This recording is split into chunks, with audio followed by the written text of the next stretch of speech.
Olá pessoal, tudo bem? Bem-vindo a mais um Let's Talk. Eu sou a Karina Francisco, jornalista aqui da FGV. E hoje a gente vai fazer um café com o gestor com um tema um tanto provocativo. Uma palavra que está bastante em moda nos dias de hoje é inovação. Mas será que ainda importa falar de inovação? Para falar sobre isso, eu trouxe o Danilo Chumbata. Bem-vindo, Danilo. Obrigado. Danilo tem mais de 20 anos de experiência, é professor, consultor, hoje é Head de Estratégia e Transformação no Distrito, é especialista em inovação estratégica, transformação digital e excelência operacional. Muito obrigada, Danilo. Um prazer estar aqui. Então, começando, né? Inovação foi um buzzword do momento, todo mundo fala, mas em 2025 ainda importa falar de inovação? Hype já passou? Como é que tá? Bom, Karina, acho que vocês perguntaram para a pessoa errada, né? Perguntar se inovação ainda é relevante é uma redundância já na própria frase. Eu entendo que o mercado, infelizmente, não entendeu ainda na totalidade o que é inovação corporativa, é verdade isso. Por isso que a gente está aqui, né, na FGV, por isso que você me apresentou como aluno, né, inclusive do mestrado em Gestão para Competitividade em uma linha chamada Inovação Corporativa. Por que eu gosto de chamar a atenção disso? Porque inovação é uma ferramenta do negócio, né? Então, não tem como a gente fazer um negócio nos dias atuais, principalmente no mundo que a gente está vivendo, onde as mudanças, a gente vive ciclos muito mais rápidos e cada vez mais curtos, não tem como um negócio se manter competitivo se ele não estiver constantemente inovando. A questão é entender o que essa palavrinha significa, porque acho que vale começar dizendo o que não é inovação, que o mercado confunde muitas vezes, né? Ou parte do mercado. Inovação não se resume a Open Innovation, primeiro grande ponto, né? Que foi um paradigma muito grande que a gente viu no Brasil, porque teve um boom de inovação aberta, relacionamento com startups, o que é uma coisa muito boa, mas é uma das ferramentas de inovação corporativa, né? A gente não pode resumir a isso. E ela tem uma natureza muito específica, tem um tempo de resultado muito específico também. Então, às vezes isso não fecha a conta, às vezes isso não atinge os objetivos estratégicos da organização, como a gente está vivendo hoje, né? Num mundo que está exigindo eficiência, excelência operacional, economia apertada, taxa de juros a 15% no Brasil, né? Todos os C-levels, todas as companhias olhando para o P&L e querendo entender como ser mais eficiente, que está correto. Esse é o primeiro grande engano. Eficiência é a mãe da inovação. Eu inovo ao fazer melhor aquilo que eu já faço e também ao fazer coisas novas. Então, preciso entender isso. E aí eu vou, como eu estou aqui na FGV, né, acho que vale a gente remontar o pai da economia, que é o nosso amado Schumpeter, né, o Schumpeter, que ele falava, né, inovação basicamente é o fenômeno fundamental de um negócio. Um negócio, para ser relevante, ele tem sim que colocar coisas novas no mercado, que gerar valor novo para o mercado. Então a inovação nunca foi hype, nunca vai ser hype, nunca vai sair da essência do negócio. O problema é quando a gente desconecta essas duas coisas, quando a gente pensa que inovar é uma coisa em paralelo ou desconectada do negócio. Aí é difícil. É isso que a gente vai falar também sobre hoje. Outra palavrinha que está em moda também é inteligência artificial. Bom. Aí juntou inovação e inteligência artificial, todo mundo fala. Feito a bagunça, né? Bom, eu confesso, sabe, Karina, que há muito tempo atrás, sabe, há 6 meses atrás, porque é o que eu falei dos ciclos. Olha que loucura, como era o nosso mundo há um ano atrás? A gente não tinha inteligência artificial generativa amplamente difundida como a gente tem hoje. Essa tecnologia não é nova, né? Nós estamos falando de coisas aí que estão sendo construídas há 10 anos quase, né? Então, você tocou ali no assunto de transformação digital. Quando a gente teve o mundo dos dados, né? Começamos a ter aprendizagem de máquina, Big Data, Data Science, algoritmos. Aquilo foi um ensaio para o que a gente está vivendo hoje e é o insumo para isso, né? Até a gente chegar nos LLMs, na capacidade computacional aí, né? Das GPUs. Hoje a gente já está falando de computação quântica, de computação biológica, tudo isso no espaço aí de 2 anos. Como a gente vai estar daqui 5? Então, o que eu quero dizer é, há 6 meses atrás, eu achava que a inteligência artificial era um hype, tá? Eu nunca tinha usado o ChatGPT há 6 meses atrás, Karina, confesso. Porque eu olhava e falava, eu não preciso disso, é mais um modismo. E eu sou muito contra modismos, honestamente, porque isso distrai, a gente perde o foco, enfim. Então, não usava. Mas a inteligência artificial não é moda, ela não é hype, ela é uma tecnologia habilitadora e ela está embutida em tudo que a gente tem, tudo que a gente faz hoje e tudo que a gente for ter e for fazer, todos os sistemas operacionais, tudo vai vir com IA embedada. E esse é o ponto. Se a gente não entender aonde a IA encaixa na nossa estratégia, a gente vai ficar para trás. Então, o que eu hoje estou vendo no mercado, na prática, nos projetos, nas grandes transformações que a gente tem visto, tanto para eficiência, aliás, principalmente para eficiência, como para criar coisas novas, é que a IA está englobando a inovação, porque a própria inovação vai surgir por meio da IA. A IA vai englobar tudo. No final do dia, é realmente uma revolução. É como se a gente tivesse aprendido a fazer fogo de novo. Acho que o tamanho do movimento, as pessoas ainda não conseguiram dimensionar ou entender o impacto que isso vai ter na nossa sociedade, no mundo como a gente vive e, óbvio, por consequência, nos negócios. Com certeza. E é importante a gente estar falando de inovação também, desmistificar algumas coisas, né? Você já deve ter ouvido falar muito mito aí. Você pode trazer alguns deles, explicar por que é mito, o que realmente está no core da inovação. Olha, eu vou separar 3 aqui, tá? Que eu acho que afetam a todos ali, né? Não sei como que é a audiência, né? Mas eu imagino que ela é mista. Tem 3 grandes mitos que sempre permeiam esse universo da inovação corporativa. O primeiro é o dinheiro, né? Primeiro, se acha que para inovar eu preciso ter muito dinheiro, muito capital, que eu preciso ter um orçamento enorme para poder começar esse tipo de movimento. Tudo depende da estratégia. É claro que nós temos companhias que são, por natureza, inovação, por exemplo, uma 3M, né? É uma empresa que, por natureza, coloca novos produtos o tempo todo no mercado. Então, óbvio que o orçamento dela para inovação, ele é core dentro do P&L do negócio. Mas não é a realidade de todas as empresas e não é a realidade de quem quer inovar. Dá para você começar, assim, com um orçamento muito pequeno. Eu, por exemplo, na minha vida executiva, já fui líder de inovação e transformação em empresas que faturam na casa de 100 bilhões de reais por ano. E eu comecei com um orçamento de $300 mil. Eu brincava que a tia do café ela tinha mais orçamento do que a minha área. Porque você tem que provar conceitos, você tem que construir confiança dentro da companhia. E, aliás, desmistificando o mito, é isso. Quando a empresa não tem uma estratégia clara, um processo claro para a inovação, normalmente você lida com muita desconfiança. E com desconfiança o mercado sabe a resposta. Segura a rédea do dinheiro. Então, percebe como é um conflito?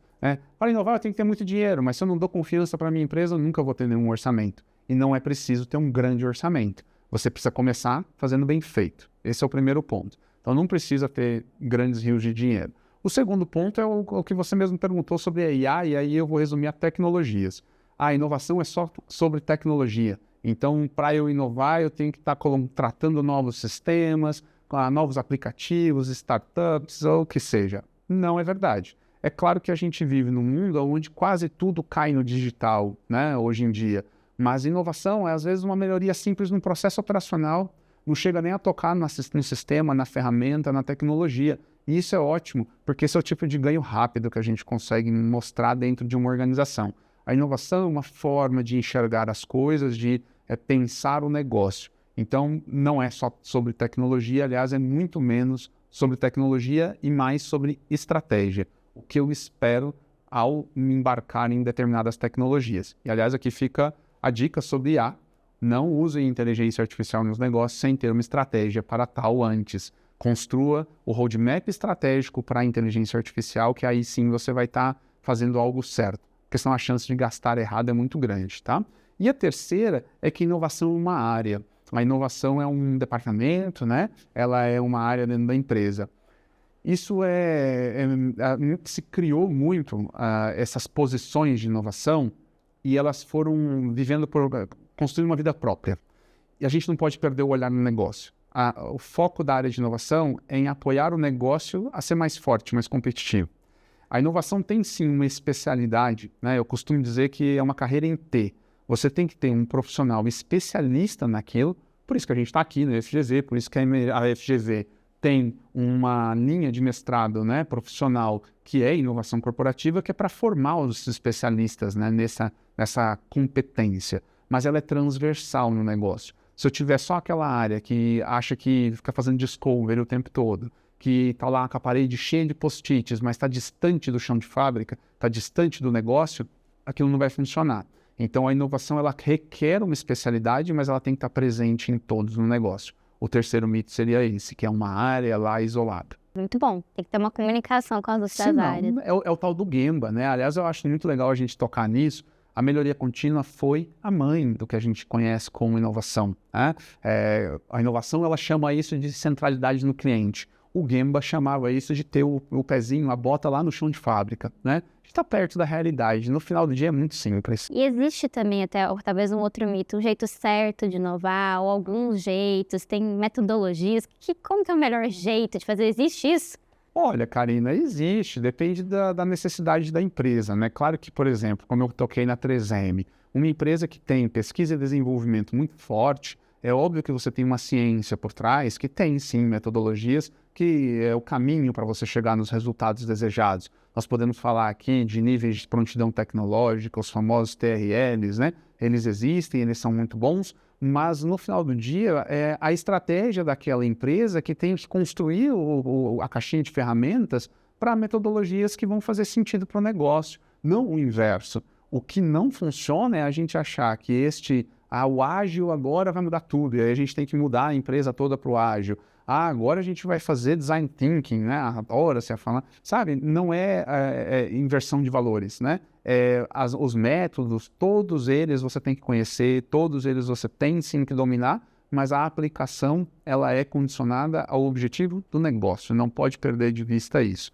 E todo dia surge uma informação nova, todo dia surge uma nova forma de aprender a fazer. Como vai ser com a IA nos suportando, por exemplo, né? A quantidade de coisas que vão ser automatizadas, aceleradas, o que importa é o que a gente vai fazer, não como a gente vai fazer, tá? Então, uma coisa é suporte, outra coisa é fim. Eu preciso entender isso. Isso no mestrado vocês veem de que forma? No mestrado o que a gente faz, na verdade, é que o programa ele tem um mergulho profundo, né? Eu gosto muito do mestrado acadêmico, o profissional, eu inclusive demorei muito, porque eu tinha muito essa vontade de fazer um mestrado com a linha do profissional. Porque o acadêmico, com todo respeito, né, que há que se ter, ele fica restrito apenas à pesquisa aplicada dentro do contexto científico. Falta essa ponta da aplicação no mercado. E como eu venho de mercado, a gente chega na empresa e fala, poxa, onde eu aplico aquilo que eu aprendi ontem, né? Então, o mestrado, o profissional da GV, o que ele faz é te dar um banho de loja, fortalece essas competências para que você tenha isso, né? Você consiga saber tudo o que precisa você saber, mas com viés de aplicação e com a conexão com o mercado, porque aqui dentro o que a gente tem, né, na GV já é referência nisso, né? É um misto de executivos de mercado dentro da sala de aula, trazendo casos práticos, né? Então a gente aprende com realidade de mercado, né? Esse é o grande diferencial. Ótimo, ótimo. E a gente está falando muito aqui de vantagem competitiva, né? Como a inovação ajuda, mas nos tempos de hoje, inovação já não está quase uma obrigação, uma questão de sobrevivência nas empresas? Isso é verdade, né, Karina? Porque se a empresa não estiver constantemente fazendo tudo isso que a gente conversou, colocando coisas novas, melhorando aquilo que ela já tem, né, como seu core, como sua operação, ela vai perder mercado, né? Então, a gente hoje tem... o que é competitivo hoje, né? O que é ser competitivo? Antigamente, né, a gente tinha aquela coisa das barreiras de entrada. Que barreira de entrada que a gente tem hoje em dia para um negócio, por exemplo, né? Mas eu sou uma grande corporação, eu tenho ali ativos tecnológicos, de capital. Ok, quase tudo é comoditizado hoje em dia, quase tudo. A barreira para eu entrar no seu mercado, ela é muito pequena. Eu costumo dizer que a gente veio de um mundo onde a gente tinha raias, né? Imagina uma piscina, a gente tinha competição acontecendo naquelas raias, cada um nadando na sua raia. Sabe aquela coisa de setores? Né? Existiam setores no mercado. Hoje a gente nada em mar aberto, porque você vê, por exemplo, empresas que nasceram como instituições de tecnologia virando banco, daí virando banco, virando operador de telefone, daí virando operador de telefone para poder entrar em qualquer outro mercado para atender qualquer necessidade daquelas centenas de milhões de pessoas que estão na sua base de clientes. E, de repente, você é uma grande empresa de um determinado setor e vê um novo entrante chegando com uma oferta melhor que a sua, agressivamente atacando a sua base de clientes, e até então você não tinha visto ele ainda como um competidor tradicional. Então, essa é a realidade. E cada vez mais, com essas novas tecnologias habilitadoras, isso vai ser mais fácil. É mais rápido, mais barato e mais fácil entrar nos mercados. Então, tem que estar preparado. O que é preciso é ter essa provocação dentro da companhia. Como a gente está olhando para isso estrategicamente e como que eu estou construindo novos capabilities, né? Quando a gente fala aqui de novo, academia, né? Professor André, né? Enfim, a minha linha de pesquisa é aí, né? É em Dynamic Capabilities, né? Como que empresas conseguem capturar novas oportunidades, reconfigurar seus recursos internamente, rapidamente atacar aquilo e se manter aí sim competitiva. Não é fácil.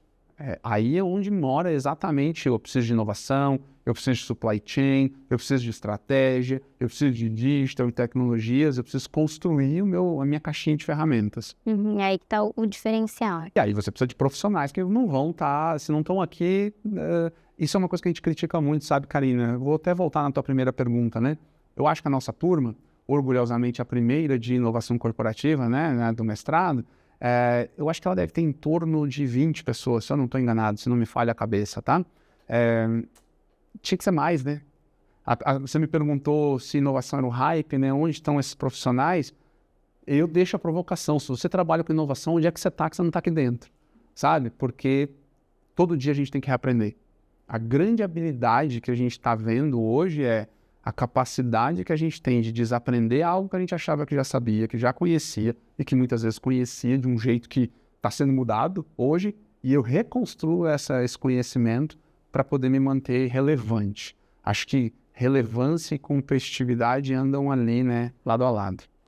Mas aí entra um outro fator também, Danilo, que é a resistência das empresas. Você acha que ainda tem resistência das empresas em inovação? Se tem, como que a gente convence, né? Como que a gente justifica ter todo esse suporte, tanto profissional quanto investimento, querendo ou não, precisa também? Como que a gente faz? Tem muita resistência, Karina, é verdade. Eu vou falar aí do meu background. Eu tenho uma especialidade que são duas vertentes muito legais, que eu amo, mas que vai de frente com o que você está falando. Eu me especializei na minha vida em trabalhar em grandes corporações bicentenárias. Então, eu estou falando de empresas de 200 mil funcionários, com operação no mundo inteiro e com quase 200 anos de vida. Imagina a cultura por trás disso, né? Ou empresas, e algumas vezes até misturando as duas coisas, familiares. Tem resistência. E eu quero dizer para você o seguinte, está certo ter resistência, não está errado. Por que tem resistência?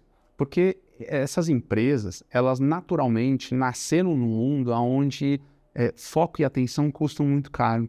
Então, como a gente falou de inovação aberta, criou-se no Brasil um ecossistema de distrações muito grande. E custa muito caro para a empresa perder tempo dos seus colaboradores, perder foco. Custa muito caro estar fazendo muito bem a coisa errada, sabe? Aquilo que não era muito bom para o negócio e está sendo feito muito bem. Eu tenho na minha empresa, eu costumo criticar que algumas empresas se transformaram em fábricas de provas de conceito. Você vai falar com a área de inovação, ela vem, nossa, eu estou rodando 150 provas de conceito. Eu não olho isso com bons olhos, eu olho isso e falo, tem alguma coisa errada por trás disso. Porque você deveria estar fazendo menos, mais assertivamente, e o teu processo está precisando de ajustes aqui. Mas aconteceu. E essa resistência vem disso, do receio de eu estar investindo no que eu não deveria estar investindo. Como quebrar isso? Como construir confiança? Só tem uma forma de você apresentar uma estratégia clara, com um processo robusto, para poder ganhar confiança dentro da companhia e conseguir fazer a inovação que vai mostrar valor no final do dia, no final do mês, no final do quarto, real para o negócio. Valor não quer dizer sempre ROI imediato, tá? Porque a inovação ela tem isso. Dependendo do tipo de inovação que você vai fazer, tem coisas que não é no quarter. Mas se eu tenho o objetivo alinhado, eu consigo comprovar aquilo e defender. Então eu brinquei, né? Que eu comecei com, por exemplo, numa experiência minha com $300 mil de orçamento. Em um ano a gente tinha subido esse orçamento para $4 milhões, tá? Então a resposta é essa: processo, estrutura, estratégia e que eu mostre para a empresa que aquilo que está sendo feito pela inovação está ajudando o negócio. Aí você consegue romper essas barreiras. Do contrário, está mais do que certo de ter resistência. Que tipo de resultados se espera? Poxa, resultados, eles são essa beleza da inovação, porque com inovação você consegue ter mais satisfação dos clientes, atender melhor os seus clientes, fidelizar melhor os seus clientes. Obviamente, né, vamos lá, as 3 métricas principais, né, que inovação tem sim, que está sempre conectada. Como que eu gero novas receitas, ou mais receitas daquilo que já existe, e como que eu reduzo ali o que a gente chama de custos, né? COGS e SG&A, né? Ou despesas operacionais ou custos de produção. A inovação está relacionada a esses três, tá? Mas aí vai depender da empresa, né? O que é métrica de inovação para uma 3M, para uma Natura? O que é métrica de inovação para uma empresa tradicional que não está nesse mercado de novos produtos de P&D, por exemplo? Essa é a questão da estratégia que tem que ser desenhada dentro de casa. Tá, sempre andando juntinho. Estratégia, por isso que essas posições, elas sempre foram navegando, o que tem que ter conexão direta com a alta liderança. Para você poder, a pergunta é, eu vou ajudar a empresa como? Eu vou conduzir inovação? Vou. Então tá, líder de negócio, C-level, diretores, tenho que sentar na mesa e entender onde eu posso ajudá-los. A área de inovação, que você me perguntou, ela tem por cliente interno as outras áreas da empresa, não só o cliente final. Então aí que está a complexidade do que a gente faz. Você comentou de cultura organizacional, né? Boa. Existe a cultura organizacional que favorece e também a que mata a inovação, né? Sim. Quais são elas? Como que a gente pode lidar? Poxa, Karina, ninguém me avisou que ia ser assim, não, tá? Mas vamos lá. Esse tema de cultura eu bato bastante também, porque a gente ouve muito, né?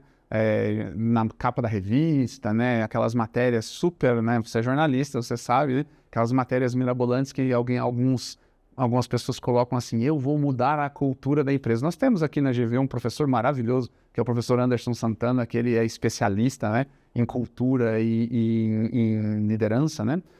E ele brinca muito sobre isso. Ele fala, ai meu Deus, coitado. E é verdade, cultura é resultante, sabe, Karina? Se a gente fizer tudo isso que a gente falou aqui bem feito, no final do dia, a gente vai conseguir ter uma cultura de inovação sadia, forte e adequada.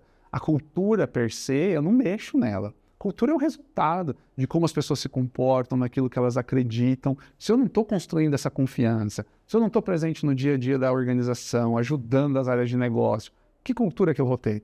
Eu vou ter aquela cultura de lá vem aquela pessoa do post-it. Isso acontece, tá? Lá vem o fulano do post-it mais uma vez. Ele é o mágico, ele é o dono da solução. E no final do dia, não gera nada. Então, é verdade que alguns elementos precisam ser trabalhados, mas são elementos de conscientização. Então, trazer as lideranças, discutir, debater os medos, as preocupações, sem enfrentar. Eu digo muito isso. Imagina a empresa com um navio, como se fosse um grande transatlântico. Você não pega um transatlântico e dá um cavalo de pau nele numa hora, tá? Tem até um termo para isso que eu gosto. Eu fiz um curso uma vez que eu batizei ele de Trim-Tab. Existe um dispositivo, para quem gosta de navio, o leme do navio é muito grande. Você não dá um cavalo de pau nele porque ele não vira, ele quebra no meio. Então tem um negocinho lá que chama Trim-Tab, que ele muda a direção do leme do navio um pouquinho e ele vai fazendo a curva dele. É gestão de mudança, Karine. Então, assim, seja o Trim-Tab, comece a entender na tua organização, entenda onde você pode contribuir, pergunta, exponha os medos e receios, não lute contra os receios da organização, eles têm fundamento. Você tem que somar, você não pode entrar para achar que agora nós vamos mudar tudo e a cultura vai ser uma cultura inovadora. Vamos quebrar as paredes da empresa e a partir de amanhã a gente está com a área completamente colaborativa. Não funciona assim. Danilo, uma última pergunta aqui para terminar a nossa conversa hoje é olhando para o futuro. Quais caminhos você enxerga, para onde que a inovação tem que ir ou está tendendo aí para os próximos anos? Inevitavelmente ela vai estar conectada com a inteligência artificial. A inteligência artificial vai drivar isso de maneiras que a gente ainda não entendeu na totalidade. Tem que estar conectado com isso, tem que entender como isso funciona, tem que entender como conectar isso na empresa e na área de inovação. Então, eu vejo isso como algo caminho sem volta, impossível. Sim, e o mestrado está te ajudando nisso? O mestrado nos prepara, né? A gente tem aqui um think tank, né? Então, tudo aquilo que a gente recebe e tudo que a gente discute, olha o debate que nós estamos tendo aqui, né? Aqui é o lugar para estar. Esse é um outro ponto, né? Instituições com peso de uma FGV te proporcionam esse tipo de profundidade. Então, tá aí o caminho, né? Fica a dica aí, então. Fica a dica. Combinado, Danilo, muito obrigada pela participação, pela disponibilidade de hoje. Imagina, foi um prazer. E se você ficou curioso em conhecer mais nosso mestrado profissional em gestão para competitividade, na linha específica do Danilo, que é inovação corporativa, você pode conhecer mais no nosso site, nas nossas redes sociais e até ligar aqui no nosso Admissions Office, tá bom? A gente fica por aqui, até a próxima.